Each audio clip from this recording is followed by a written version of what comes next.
avec l'UEMOA, l'Union économique et monétaire ouest-africaine. L'UEMOA, 8 pays, un destin commun, un espace économique harmonisé, ouvert et concurrentiel. L'UEMOA, votre guide au cœur de l'Afrique, des grands événements et des grandes mutations sur Africable.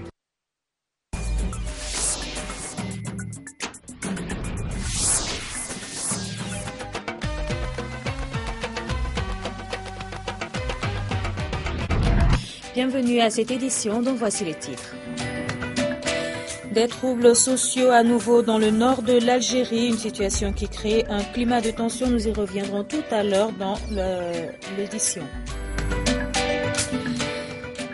Et sport, CAN Guinée équatoriale 2015, le tirage au sort des 4 groupes a rendu son verdict aujourd'hui et laisse présager de belles affiches. Les détails, ce sera donc dans un instant avec Aminata Mariko. Mesdames, Messieurs, bonsoir et bienvenue. Nous ouvrons cette édition avec du sport. Actualité oblige, le tirage au sort des groupes de la CAN 2015 a été effectué ce mercredi à Malabo. Au total, 16 nations se disputeront le titre du 17 janvier au 8 février en Guinée équatoriale. Et pour en parler, nous recevons donc en début de ce journal Aminata Mariko. Aminata, bonsoir. Bonsoir Albertine. Alors, qu'est-ce qu'on peut retenir de ce tirage? Alors déjà, on peut dire qu'à travers ce tirage, la 30e édition de la Coupe d'Afrique des Nations, l'édition 2015, est lancée. Voilà, déjà 4 groupes ont été composés devant les autorités de la Guinée équatoriale et des responsables de la CAF, la Confédération africaine de football. Voilà, dans le groupe A, on retient le pays hôte, la Guinée équatoriale, le Burkina Faso finaliste de la dernière édition, le Gabon et le Gabon de Pierre-Emerick Aubameyang et le Congo-Brazza. Dans le groupe B, on retient la Zambie, la Tunisie, le Cap-Vert et la République démocratique du Congo. Dans le groupe C, nous avons le Ghana, l'Algérie, l'Afrique du Sud et le Sénégal. Et dans le dernier groupe, la Côte d'Ivoire, les éléphants de la Côte d'Ivoire accompagneront le Mali, le Cameroun et la Guinée-Conakry Albertine. Voilà ce qu'on peut retenir et nous allons dire également aux téléspectateurs que la CAN, c'est du 17 janvier au 8 février et le premier match opposera le pays hôte, à savoir la Guinée équatoriale, au Congo-Brazzaville. Voilà. Alors, quelle peut être, selon toi, la poule de la mort? Poule de la mort, je dirais, Albertine, que toutes les équipes qui sont qualifiées pour la CAN, il n'y a pas de petits poussés dans une compétition. Voilà, déjà que vous êtes qualifiés pour la phase finale, il faut attacher les ceintures pour affronter toutes les équipes. Alors voilà, tous les groupes sont qualifiés de groupe de la mort, donc toutes les équipes doivent être prises au sérieux. Merci Aminata Mariko. Merci beaucoup, Albertine. Nous poursuivons cette édition avec le Burkina Faso. Au Burkina Faso, la population est sortie massivement ce mercredi dans les rues de Ouagadougou pour rendre hommage aux martyrs des événements du 30 et 31 octobre dernier. La révolution avait fait près de 24 morts et c'est en présence du président Michel Kafando et des membres du gouvernement que cet hommage a été rendu. Nous écoutons à présent Frédéric Nikiema, il est ministre burkinabé de la communication. Vous n'êtes pas mort pour rien, car vous vous êtes sacrifié pour une grande cause. Vous avez défendu les plus belles valeurs de notre pays. Vous avez combattu le combat juste. Vous n'êtes pas mort pour rien. Vous êtes mort pour la grande cause des peuples libres qui ont payé leur liberté avec le sang. Et nous poursuivons avec cette image qui crée la surprise au Zimbabwe. On retrouve Grace Mugabe, l'épouse de Robert Mugabe, sur la scène politique. Elle a l'ambition donc de se présenter à la présidentielle. Le parti au pouvoir, la ZANU-PF, tient cette semaine un congrès crucial qui pourrait donc avoir une incidence capitale sur l'avenir du pays. Direction le Niger à présent, le Niger qui occupe pour l'année 2014 la 103e place de l'indice de perception de la corruption. L'annonce a été faite ce matin par l'association nigérienne de la lutte contre la corruption au cours d'une cérémonie. Il faut dire que le Niger quitte la 106e place pour la 103e, une position qui traduit les efforts fournis dans le pays. Sarkia Boubaka, Razak Abaché pour les détails. 103e sur 175 pays, telle est la place du Niger au classement de l'indice de perception de la corruption pour cette année. Principal indicateur de la corruption dans le secteur public, le Niger fait un bond de 3 points, en quittant la 106e place pour l'année 2013. On était à 113, on est arrivé à 106, maintenant on est 103. Cela veut dire qu'il y a une baisse, il y a une tendance à la baisse, mais qui n'est pas très marquante. Donc cela veut dire tout simplement qu'il y a un travail qui est en train de se faire, mais qui doit aller en profondeur. Des efforts, le Niger doit en fournir davantage. Ils se traduisent par la création des structures de contrôle déjà actives il y a de cela plusieurs années. Les enquêtes utilisées pour calculer l'indice comprennent des questions concernant l'abus de pouvoir public et se concentrent sur les pots de vin aux officiers publics, les dessous des tables dans le cadre des offres du marché public, le détournement de fonds publics, ainsi que des questions relatives à la force et à l'efficacité des efforts anticorruption dans le secteur public.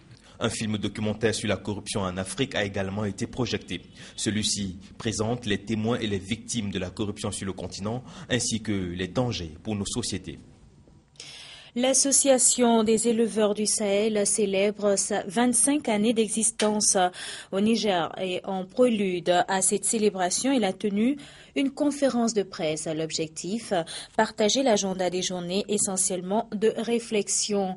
Nous suivons donc le reportage de Mamadou Dieye Mbendambay en Toumar et c'est bien sûr au Sénégal.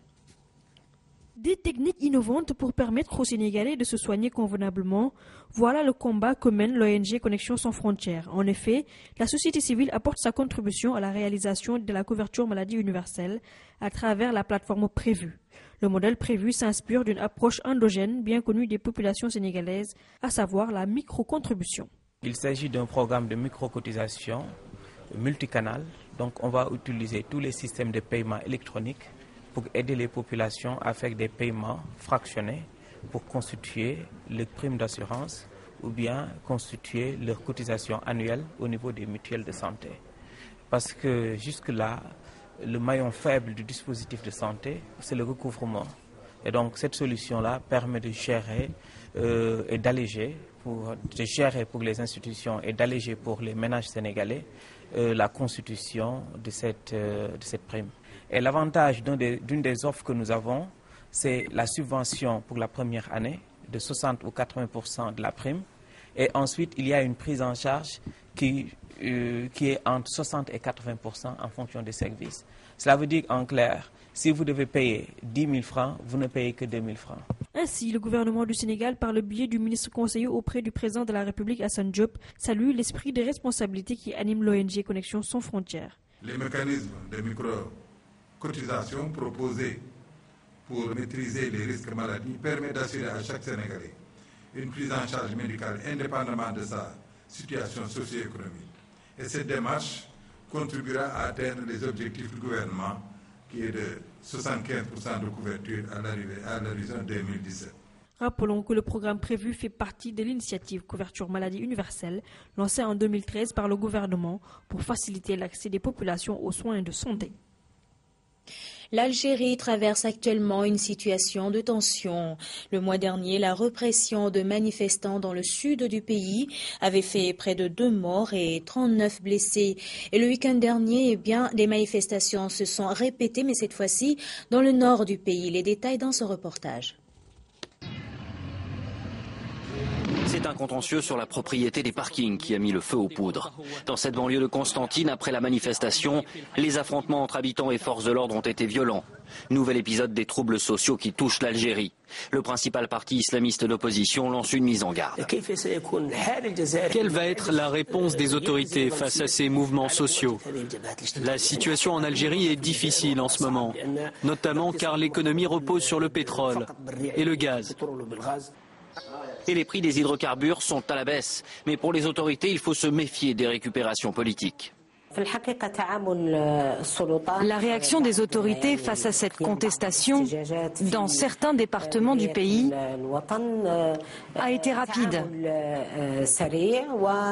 et a trouvé des solutions aux problèmes soulevés par les citoyens.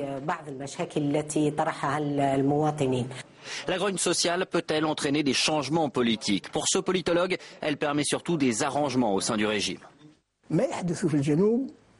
Ce qui se passe dans le Sud incombe à certaines parties du pouvoir. Leur but est de soutenir un candidat au détriment d'un autre. Dans les coulisses du pouvoir, on parle d'élections présidentielles anticipées. Les affrontements du week-end dernier à Constantine ont fait plusieurs blessés. La même scène s'est répétée dimanche dans le Sud, à Issy-Hermel, où des jeunes réclamaient du travail et des logements. Le vendredi 28 novembre, toujours dans le Sud, la répression d'une manifestation près de Tougourde s'est soldée par au moins 2 morts et 39 blessés. À mesure que les prix du pétrole baissent, la contestation se fait plus forte en Algérie. La suite de l'actualité à présent, bref et en images rassemblées et commentées pour vous ce soir par Daouda Kamaté. La deuxième édition du dialogue politique entre le Bénin et l'Union européenne s'est tenue ce mardi 2 décembre à Cotonou à la présidence en présence du chef de l'État, des membres de son gouvernement et de plusieurs ambassadeurs. Les discussions ont eu lieu à huis clos, mais dans son discours d'ouverture, le président Boni Yayi est revenu sur l'organisation des élections alors que la date des scrutins municipaux, communaux et locaux n'est toujours pas fixée et que l'opposition a appelé à une marche le 11 décembre. Un seul chiffre peut faire comprendre l'ampleur de la crise qui frappe le système éducatif au Burundi. Le taux de redoublement est de 30%, c'est l'un des plus élevés au monde. Le gouvernement a donc décidé de prendre le taureau par les cornes en organisant des états généraux de l'éducation depuis ce mardi à Bujumbura, où plus de 200 personnes vont se réunir pendant 4 jours pour essayer de faire le diagnostic et de trouver des solutions à cette crise. Les inondations au Maroc continuent à faire des victimes. 11 personnes ont perdu la vie ce week-end dans l'effondrement de leur habitation ou emportées par les eaux des rivières en crue. Un bilan qui s'ajoute aux 32 décès enregistrés le week-end précédent dans le sud du pays. Des intempéries exceptionnelles qui mettent régulièrement à jour la vétusté des infrastructures routières et des habitations au Maroc. À Casablanca, capitale économique, les pluies provoquent aussi des dégâts considérables.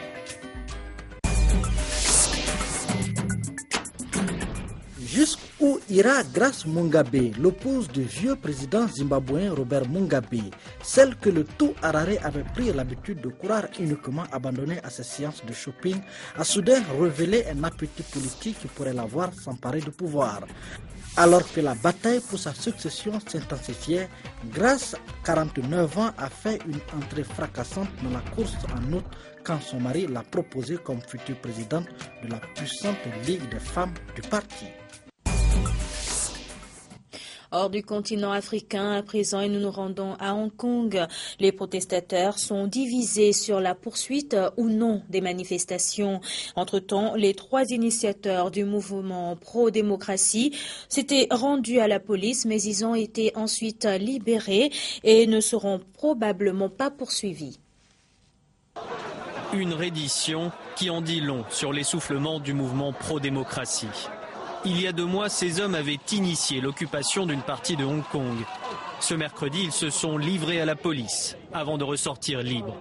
Les fondateurs d'Occupy Central appellent maintenant au dialogue politique. Devant le commissariat, des manifestants sont venus les soutenir, mais ils n'ont pas perdu de vue leur objectif.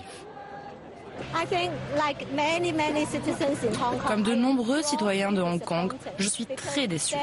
Le gouvernement n'a pas changé de position. Ce que nous voulons, c'est un véritable suffrage universel.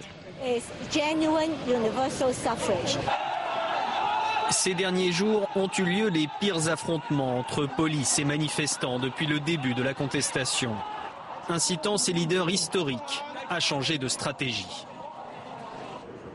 Mais des manifestants continuent à occuper certains quartiers de Hong Kong, comme ici, près du siège de l'exécutif. Pour eux, pas question de plier bagages, malgré le changement de cap à la tête du mouvement. Cela ne me dérange pas qu'ils quittent tout simplement le mouvement. Mais je crois que le moment est vraiment mal choisi pour prendre une telle décision, pour se rendre à la police. Dans cette région sous administration chinoise, les militants pro-démocratie partagent tous le même objectif, des élections libres pour désigner leur nouveau dirigeant en 2017. Mais les divisions sur la méthode à employer pourraient faire voler en éclats le mouvement. Un mot sur la santé pour refermer cette édition. Au Sénégal, on fait le point sur la lutte contre le virus de l'Ebola. Et le secrétaire général de la Fédération internationale de la Croix-Rouge et du Croissant-Rouge a animé un point de presse à Dakar.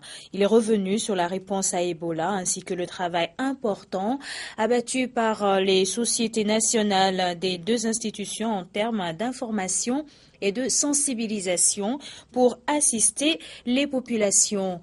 Mamadou Dieye, Souleymane Anne, Antoumar pour les détails. 189 sociétés nationales de Croix-Rouge et de Croissant-Rouge, 17 millions de volontaires au service des communautés, la Croix-Rouge continue l'offensive contre Ebola. L'important travail de sensibilisation pour changer les comportements donne des résultats face à l'urgence. C'est des pays où on se serrait la main 3 fois pour se saluer et ensuite s'embrasser 3 fois pour le faire. Les gens ont changé leur comportement. On a vu également des comportements au début, des appels à des séances de prière, des guérisseurs traditionnels qui proposaient toutes sortes de solutions. On voyait également aussi des gens qui étaient dans le déni total. Donc ce n'est pas notre problème, ces gens ils viennent nous infecter. Et tout cela a pu être changé dans un temps donc relativement court à cause de l'investissement de leaders religieux, de chefs coutumiers, également aussi de leaders politiques. Avec une opinion de plus en plus tournée vers les chiffres relatifs au nombre de victimes d'Ebola, le secrétaire général de la FICR invite à faire preuve de prudence et à faire également la part des choses. Ces derniers jours, l'OMS a revu donc, ses estimations du nombre de cas de décès qui étaient remontés jusqu'à 6 000 et au-delà, alors qu'on parlait de 5 300 à l'époque. Encore une fois, il faut prendre ces chiffres avec beaucoup de pincettes. Ça ne veut pas dire qu'il y a beaucoup plus de personnes qui sont décédées ou bien beaucoup plus de nouveaux cas de décès. Donc ils ont eu beaucoup plus d'informations sur la situation antérieure et si on comptabilise ces décès antérieurs, le nombre global change. Mais ça, c'est une sorte de prévalence, ça ne dit rien sur l'incidence nouvelle, c'est-à-dire le nombre de nouveaux cas ou bien le nombre de nouveaux décès. Ce don de 15 véhicules de la part du gouvernement botswanais à la FICR vient renforcer le dispositif pour une réponse encore plus efficace contre Ebola. Juste après ce journal, vous retrouverez Aminata Mariko et son équipe dans Rebond. Voilà qui met fin à cette édition. Merci à vous tous de votre fidélité. Très bonne suite de programmes sur Africable Télévision.